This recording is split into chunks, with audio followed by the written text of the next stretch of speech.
Ол менен 2 жас үлкен еді. Бір мектепте, бір сыныпта оқыдық. Біздің қыздардың ішіндегі көріктісі де алтын болатын. Әрі тамаша әнші еді. Күні бүгінге дейін ұмытылмастай болып, көкейімде жатталып қалған сол бір әні. Мектеп балалық шағымның небір қиялға толы тәтті кезеңі де осы әнмен басталған. Қазір де сол әнді ести қалсам, көз алдымнан баяғы бір балалық шағым, алтын ауылым, сол бір алтын атты қыз елестеп өтіп жатады. Ауылдағы 7 жылдық мектепті бітірдім де, баласың ғой, жұмыс істеп сен не жарытасың, оқы деп шал кемпір дігірлеп қоймаған соң 30 шақырым жердегі Топқайың мектеп-интернатына келдім. Мектеп директоры орта жастағы, бір көзінің бидайдай ағы бар, күбі қарын жуан кісі екен. Арызымен куәлігімді оқып шығып, біраз уақыт орындықтың арқалығына сүйеніп, ыңыранып жатып алды. Менің аяғымдағы көнетігіме, бұтымдағы естекке боялған ескі жарғақ шалбарыма ұзақ тесілді. Мені онша-мұнша жақтырып отырған жоқ сияқты. Көз қарасында осы да оқымақ па деген күдік бар сияқты. Осы бойда май мұрнын шұрылдатып, демігі біраз жатты да, орындықты сықырлата ойбай салғызып, кеудесін көтеріп алды. Оқығым келеді де, солай де, жарайды, мектепке қабылдаймыз. Ал енді интернатқа алу жағын ойланамын. Селсебеттен панасыз әке-шешесі жоқ деген справкада ала келмепсің. Енді оны понедельникке қарай көрерміз.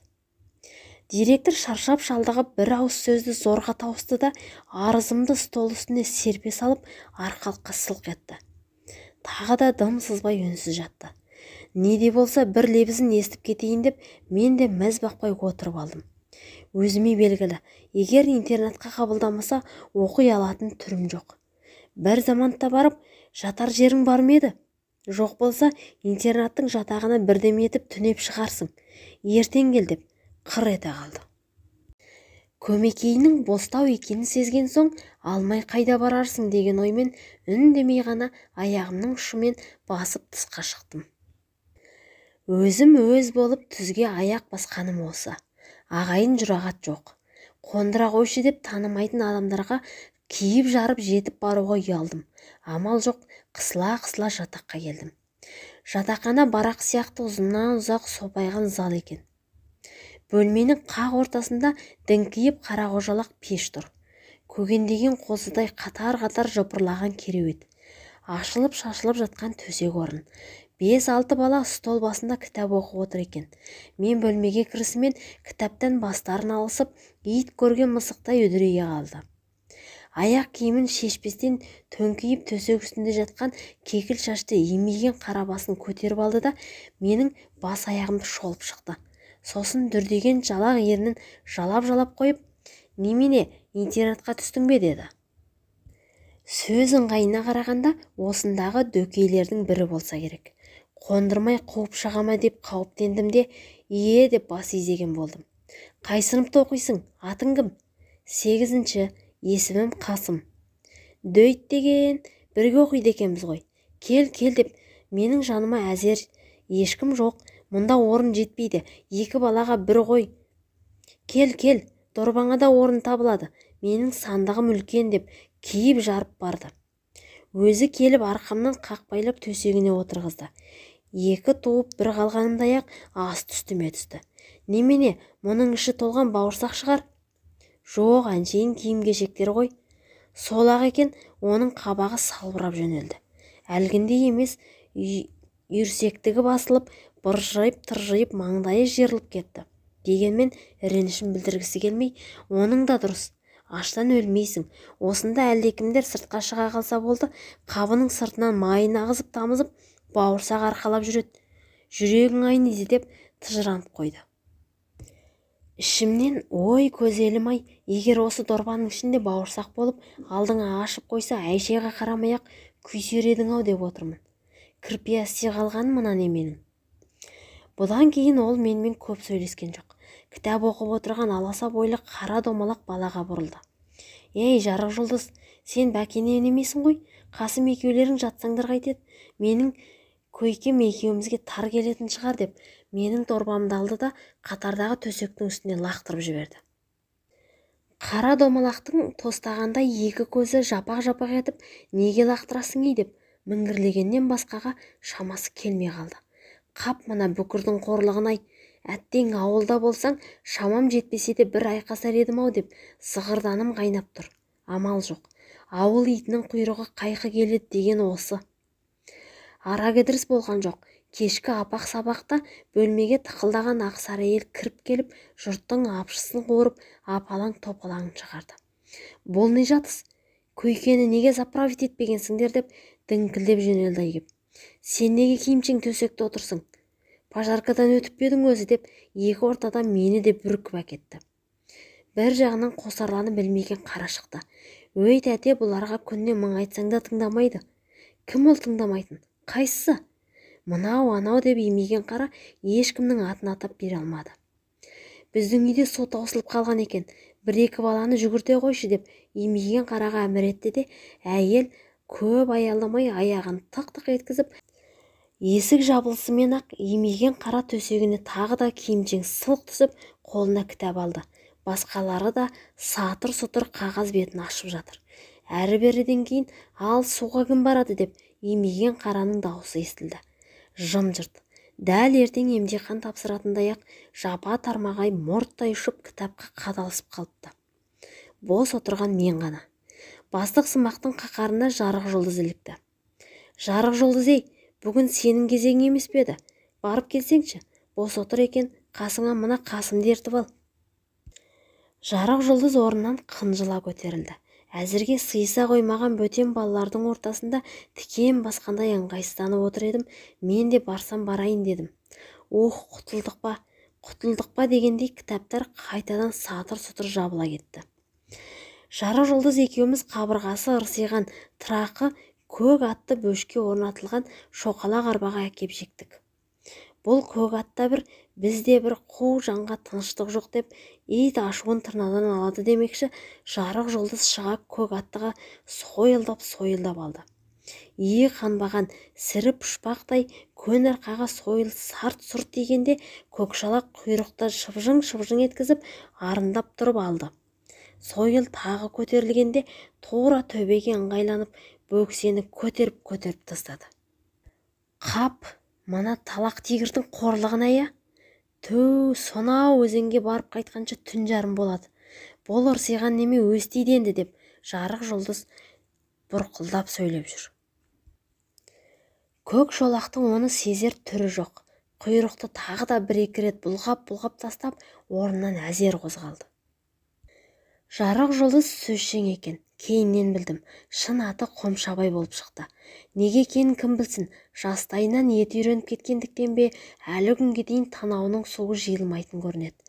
Балалар ажуалап, жұлдыз ақты десе болды, мұрнын қос-қостап тартып, соқ саусақтың сыртымен оңды-солды шеміршектене жөнелді екен. Осылар маған күлді-ау, не мазақтап жатыр-ау деп, не қымсынғанды, не шамданғанды білмейді. Жүрген бір сабас. Өзен басына жеткенше талай әңгімені түгестеп тастады. Өзен ауылдан едәуір қашықта екен. Жарық жұлдыз екеуміз мықшыңдап жүріп бөкшені суға толтырып алдық та, енді жүрелік деп жатқанымызда көкшолақ тағы қырсықты шығарды. Айдасақ та баспайды, жетелесек те қозғалар түрі жоқ. Міз бақпай тұрды да алды. Жарық жұлдыз бір-екі рет тартып жіберіп еді, бас белең болып қалған шіркін шегіншектеп барып арбаны қарағайға бір-ақ соқты. Құрсауы қашқан ескі доңқалақтың шабақтары быт-жыт болып шоңқиып бір жағына ауып түсті де бөшкедегі су лақ етті. Ой арамқат, ой сеспе қат, ой албыт дейсің деп жарық жұлдызда қарғысын төкті кеп. Бірақ мұндай қарғыстың бұрын да талайын естіген көкшолақ болу керек. Оған іші кебетін емес. Қайта ғайбат жегіп құлақты мыжың-мыжың еткізіп шұлғып қояды. Жарық жұлдыз ары тыпырлап, бері тыпырлап ақыры түк шығара алмайтынын білген соң, кепкесін жол жиегіне бір ұрды да отыра кетті. Қап деп қояды. Қап, совхоз арба үшін сілейтіп бір боқтайтын болды бізді. Жарайды, отыр енді. Соншама құнға жығылған жоқ едік қой. бейуақ болды. Қарағайлы шатқал арасындағы ауыл үстінде ымырт үйіріліп ығы-жығы үйлері ала кеуімденіп қана көрінеді. Аула тандырларынан от ұшқыны жылтылдайды. Анда-санда иттердің мыңқ-мыңқ етіп үргені, әлдеқайда ауқаулап сиыр іздеген жалғыз жарым дауыс болмаса, ауыл жым-жырт. Әлден уақытта шеткердек сызылды ән салған әйел дауыс естілді. «Алтын ғой», деді жарық жұлдыз елеңдеп. «Оның кім еді? Осында интернаттың қызы ғой». «Кімнің қызы болса да әнші екен», дедім мен. Шынында кешкі тымық ауаны жара шыққан ән мені елітіп әкетті. Қоңыржай, баяу үн, самарқау самал есет. Желектің тарқатылған шындай жаңа түлеген селеу басы әлсіз лепке изең-изең етіп бас шұлғиды да қалтырап барып тына қалады. Шатқал төрінде төңкерілген қазандай теңкірейіп биік шоқы жатыр. Оның қар басқан құзар шыңы көлеңке қымтаған меңіреу қойнауларға биіктен көз тастап телміріп тұр. Кешкі шапақпен таласа туған толған ай да табиғаттың осы бір тыныштығын, ән сазын тамашалап тұрғандай, қалт етпей биік шоқының иығына қонақтап алыпты. Ән бірте-бірте жақындай түсті. Таянған сайын құйқылжып бұрала түскен тәрізді. Қос етек бұраң бел, қуалай соғар қоңыр жел деген қайырмасы да еміс-еміс үзіліп жетеді құлаққа. Осы жұрттың күнде айтып жүретін бір баласы. Бірақ бұрын біздің ауылда орындаушысын таппаған ба, әлде маған осылай болып естілді ме, әйтеуір бұл жолы ерекше сезім әкелгендей болды. Қуалай соққан қоңыр самалдай бірде лақылдап төгіліп кетеді де, бірде қалықтап шөп басының сыбдырындай дірілдеп барып үзіледі. Сол қоңыржай самалмен қоса бүткіл ауыл үстін, осы өңірді бір өзі ғана тербетіп тұрғандай болды. Әрі-беріден соң ымырт арасынан ақ көйлегі көлбеңдеп әншінің өзі де көрінді. Алдына салып айдаған ала тайыншасы бар. «Алтын ғой», деді жарық жұлдыз тағы да. Ол орнынан атып тұрды. Ала тайынша үркіп құйрығын тігіп алды да қотанға бір-ақ тартты. Қыз әні кілт үзілді. Қауым жерде состиып біраз тұрды. Сосын «Жарық жұлдызбысың?» деп дауыстады. Жарық жұлдыз әуелі мұрнын сырп еткізіп бір тартып қойды да «Мен ғой» деп міңгірледі. «Не қып тұрсың? Суға келіп едік». Алтын жанымызға келді. Жалбырап бетіне түскен бір уыс самай шашын кейін серпіп тастады. Ай нұрына жүзі шағылысып, собақша келген әппақ беті жалт етті. Қаны сыртына тепкен, екі бетінің ұшындағы шоңқырына дейін анық көрінеді. Қаймақтай жұқа ерні әнтек жыбырлайды. Жаңа туған жарты айдай қиықша келген жіңішке қастың астынан мөлдіреген қарақат көздер төгілейін деп тұрған таңғы шық сияқты. Алтын қирап жатқан арбаны көрді де бізді кекегендей мырс етті. «Су мұрын, сен жүрген жер текке болушы ме еді?» деп жарық жұлдызды бір кекетіп шаншып алды да артына қарамай кете барды. «Дәуде болсаң, шолжаңдаған ауылдың тасыр қызының бірі боларсың-ау» деп қалдым ішімнен. Бірақ әлгі бір салған әні құлағымнан кетер емес. Жалаң аяқ балтыры жалт-жұлт етіп бұлаңдай билеп бара жатқан секілді. Бұла боп өскен ерке қызға тән кейде бір ұрыншақ, кейде назды қылығымен әлі де болса бізді табалап бара жатқан тәрізді. Жарық жұлдыздың не ойлап тұрғанын қайдан білейін? Әйтеуір әлгі әндегі қос етек бұраң бел осы алтынның өзі болып елестеді менің көзіме. Ақыры маймұрын болып көрінген директордың қыр соңынан қалмай жүріп интернатқа түстім. Көп ұзамай сабақта басталды. Алғаш қара домалақтардың арасынан көзіме жылы ұшыраған алтын болды. Ол жалғыз өзі ең артқы партада отырды. Далдың тұлдыңы жоқ, көп сөйлемейді. Жұрт құсап орынсыз ыржақтап күле де бермейді. Әлде бір кербез, әлде сібер, мүмкін тәкаппарлығы да бар шығар. Әйтеуір басқалардан пысы биік. Сыныпта бала көп екен, орын жетіспейді. Сеніп келген жарық жұлдызымның қасына тағы бір өзінде қара домалақ отырып алып маңайына жуытпай қойды. Алтынның қасына баруға батылым жетпеді. осындағы менмін деген көкірек бүкір ыржалаңдап қасыңа отырғыш деп иектемген болып еді, орныңнан су шықты ма, әрі жүр деп оның кеудесінен итеріп жіберді. Әлден уақытта қоңырау соғылып үстімізге Маймұрын кіріп келді. Есік сыртында тұрған мені көріп, сен не қып тұрсың қақшиып деп қыр ете қалды. Орын жоқ. Бар ана Қабдығалиеваның қасына деп алтынды нұсқады. Тістеп алар деймісің? Қыршаңқысы жоқ ол қыздың. Қорықпа. Сол-ақ екен, балалар сықылықтап ала жөнелісті. Оның үстінде жарқақ шалбар құрғыры адамымды ашуы мұң екен, қаудыр-қаудыр етіп бүкіл сыныпты басына көтерді. Жұрт қыран топан болып жатыр. Маймұрын да үйректің меңкейіндей ықық етіп, ықылықтап атып, көбі қарны солқ-солқ етіп өліп қалыпты. Не күлерімді, не жыларымды білмедім. Алтын сыр білдірген жоқ, күлмеген сол ғана. Маған жаны ашыды ма, әлде мына неме тағы қайдан сап ете қалды деп қомсынып отыр ма, менің шалбарыма үрке қарайды. Мен жанына барып отыра бергенде, жаңа жарасты ғой өздері деп алдыңғы қатардағы бүкір қағата жөнелді. Күлкі бұрынғыдан да өрши түсті. Кірерге тесік таппадым. Менің шашбауымды көтергісі келді ме, әлде өзінің адуындығына басып басынан сөз асырғысы келмеді ме, жарассақ несі бар екен, жетісе қалғаны шіркіннің деп алтын бүкірді ала көзімен атып зекіп-зекіп тастады. Соғыс біткеніне 1-ақ жыл болған. Сол жылдың күзі еді. Маймұрын Қаламтайдың інісі Алматай Алматыдан институт бітіріп келді. Біздің мектепке жоғары сыныптарға әдебиет пәнінен сабақ берді. 30-дар шамасындағы орта бойлы, арық қара жігіт болатын. Оның мөлдіреген тұнық көзінің тереңінде әлдебір мұң иіріліп жатқандай, биік қабақтың астынан мөл етінде тұратын.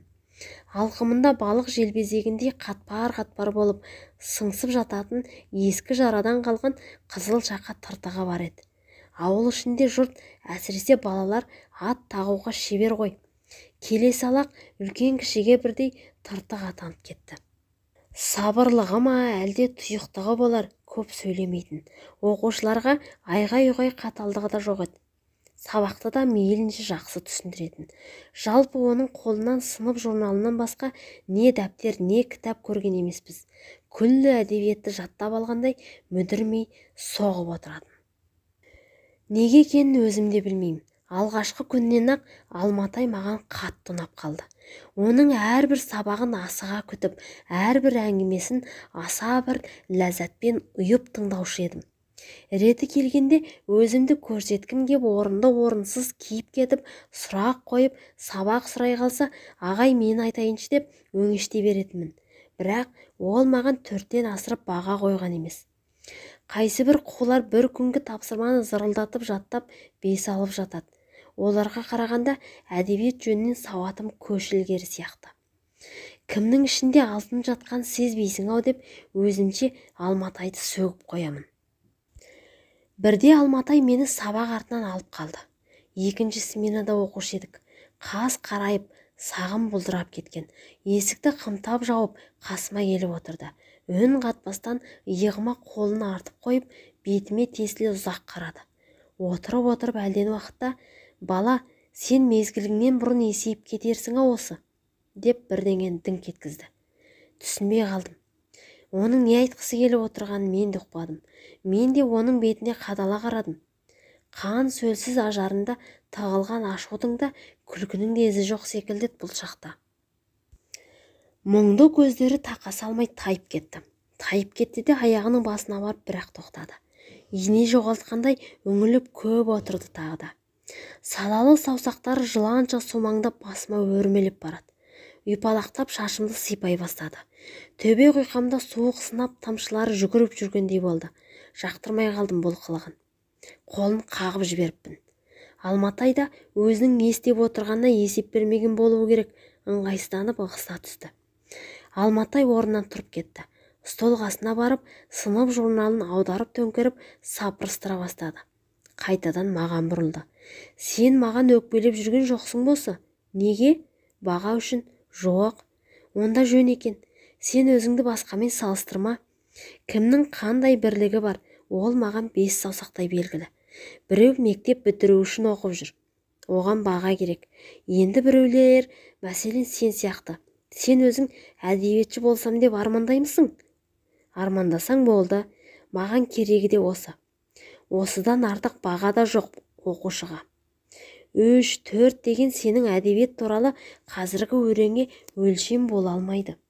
Асылы сүйген жақсы әдебиетті, құмартқан жақсы. Осыны ойладың ба? Ол жағын білмеймін. Әңгіме жазады ғой дейді ғой сені. Оны кім айтты сізге? Қомшабай. Жазған емеспін. Сөйтсе де жазуға тырысып көріп пе едің? Жазып көргем жоқ. Қай жазушыны жақсы көресің? Кімді көп оқыдың? Қолыма түскеннің бәрін оқыдым. Мен саған бір қызық кітап берейін, оқып шығамысың? Оқып шығайын, ендеше жүр үйге. Маймұрынның үйіне бас сұққаным осы еді. Есіктен төрге дейін тіреліп тұр екен жасауға.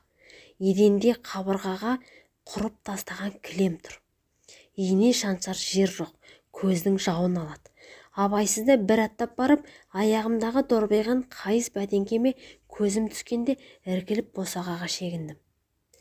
Кешкі шайдың дастарқаны жаңа жиылыпты. Маймұрын кескен дөңбектей 2-3 жастықты шынтағына қойып, төр алдында ұзына сұлап жатты. Омырауы ашық, жұқа майканың өңірі құрт сүзген майлы қаптың түбіндей қарайып, сыртына тепкен қара терге сығып алатындай болыпты. Маймұрын осы жатқан бойында төңкеріліп барып, бас жағындағы түкті орамалды қолына алды. Алматай матқапқыда сыры ашылып қалған кінәлі адамдай ыңғайсызданып, дыр еткізіп орындықты серпіп тастап, еңкейіп төсек астынан шегірен былғарыдан жасалған үлкен чемоданды суырып алды. Қақпағын ашып, қопарыстырып жүріп, мұқабасы сөгілген ескі кітапты столдың үстіне қойды. Латынша қазақ тілі деген жазуы бар екен сыртында. Бұл кітап онша таңсық емес деген маған. Ескісі түгіл жаңасында көргем. Қалайша ұсынды мұны деп ойладым ішімнен. Алматай менің күдігімді бет жүзімнен ақ оқи қойған секілді. Саған бермек қызық кітабым осы еді. Жоғалтып тастап жүрме. Бір жолдастың тартқан сыйлығы. Екінші өтінішім, әкең сұраса да берме. Ешбір жанға көрсетпей, оқып, білдірмей ғана өзіме қайтар. Ұқтың ба? Мен кітапты қойныма тықтым да тура мектепке тарттым. Кітапты олай төңкеріп, бұлай төңкеріп қызықты еш нәрсе таба алмадым. Оншақты бетін ақтарып, төңкеріп қарап едім, жай сөйлемнің құрылысынан бастап, құрмалас сөйлемнің түрлеріне дейін біраз мағлұмат алдым. Әрі жалықтырады, әрі таныс дүние. Мұны несіне берді деп таңдандым. 10-шы беттің аяғындағы сөйлем ортасынан шорт үзіліп, келесі 12-ші бет біз елден шыққанда күнде сәскелікке жақындап еді деп басталып кетті. Бұл бет басқа парақтарға қарағанда көп жылымданыпты, сарғайып, желмен баттасып қалған екен. Оқи бастадым. Ұшқыр сұр бұлттар көшкен керуен сықылды тіркесіп, оңтүстікке қарай жылжып ұшып, күннің көзі біртіндеп ашыққа шығып, жылы шырайлы нұрын шаша бастады. Әйткенмен сол жақтан соққан салқын жел өзінің өткірлігімен жұқа киімнен ызғарын өткізіп, тоңдырып, сентябрь айының жеткендігін жолаушыға еріксіз ойландырып сезіндіреді деп. Біз екеу едік. Тура осылай басталатын. Мен осы күнге дейін жатқа білем мұны. Тіпті жалғыз бұл жер емес, бүкіл әңгімен жатқа білетін деймін. Түннің қай уағына дейін отырғаным есімде жоқ. Өзі де шұға десе шұға еді-ау деп әңгімешіге қосыла өкініп қала бергенімді білемін. Мектеп күзетшісі қуып шықпағанда таңды бірақ атыратын едім. Амал не, кітапты қойныма тықтым да жатаққа қарай кеттім. Сол кітаппен бірге түнеп, қылаяғы жарық жұлдызға да білдірмей, көйлегімнің ішіне тығып, бауырыма басып жүріп, көрпе астында жасырып оқып, бірер тәулікте бітіріп ақтастадым. Әңгімелердің аты да жоқ, авторы да белгісіз. Қайсының қай жерден басталып, қай тұстан аяқталғанын да аңғаруға қиын. Кейде қызықты бір оқиғаның ортасынан тағы да құрып қалғыр құрмаластар киіп кетеді де, адастырып жалғасы 10 шақты беттен кейін барып бір-ақ шығады. Жазға салымға қылтиып келе жатқан көкке қадалған көтерем тоқтыдай кітаптан бас алмай сүзіліп отырып, теріп отырып, өліп өшіп отырып осы оқып шыққаным әлі есімде. Менің көз алдымда өз аулымның тіршілігі өтіп жатты тізбектеліп. Жақсы жаманы бар, жақсы кәрісі бар, өз қарекетімен, өз табиғатымен бейпіл де нәзік, тентек те момын, жасық та адуын адамдар, ұлы кішісі бар мол тіршіліктің ортасына түсіп кеттім. Құсан мен шейіт болған Шұғаның ақтық демін естіп, Әбдірахманның ауыр қайғысына мұңдасқаным, өзімнің шалым сияқты Айранбай мен әжем секілді Раушанның қазан ошағына араласқаным, Айдарбек пен Зейнептің от басындағы әңгімесін тыңдағаным, ағамыз Әміржанның әңгімесіне разы боп, Құрымбайдың жігітшілігіне жыртыңдап күлгенім әлі есімде. Міне, осы әңгімелердің, осы кітаптардың барлығын оқып шықтым. Мен өз-өзімді ұмыттым. Көңілім шарықтап әлде қайда алып ұшып кеткен тәрізді. Басқа бір әлде елес, әлде қиял, ғажап бір дүниеге сүңгіп шыққандай болғанмын. Тамсанамын. Сол бір өмірді көз алдыма елестетіп отырып, тым болмаса 15-20 жыл бұрынырақ туғанымда ғой деп өкінгенім әлі есімде. Бүкіл ширек ғасырдың көрінісін, бүкіл ширек ғасырдың тарихын тегенеге құйып, сары қымыздай мөлтілдетіп, төкпей, шашпай, шайқалтпай, өз суретімен, өз бояуымен менің алдыма тарта қойған қандай адам болды екен?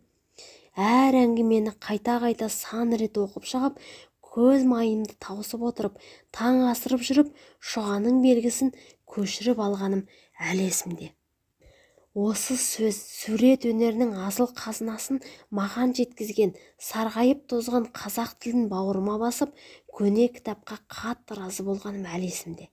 Алматай неге жасырады бұл кітапты? Сыртқы мұқабасының сыры неде? Жатсам, тұрсам осыны ойладым. Кітабын Алматайға табыс еттім де, көкейімдегі сұрақты қойып қалғаным әлі есімде. Алматай бұған таңданған жоқ. Кітапты қолына алып тұрып, «Сен Чеховты оқып көрдің бе?» деп сұрады. Оқығаным бар. Ендеше бұл әңгімелерді қазақтың Чеховы жазған деді. Бар ма ол қазір? Ол жағына көзім жетпейді. Кезінде көре жатарсың. Алматайдың маған бар айтқаны осы. Жатақханаға қайтып келдім. Қол жазбаны қоярға жер таппадым. Жолдастарыма да, өзіме де сенбедім. Мақтамен сырған интернат күпәйкесінің өңірін сөктім де, қағазды мақтаның ортасына салып, шода жіппен көктеп тастадым. Өзімнен гөрі осы сырыма күпәйка сенімді секілді көрінді. Менің бұл күпәйкам ұйықтасам да басымда жататын.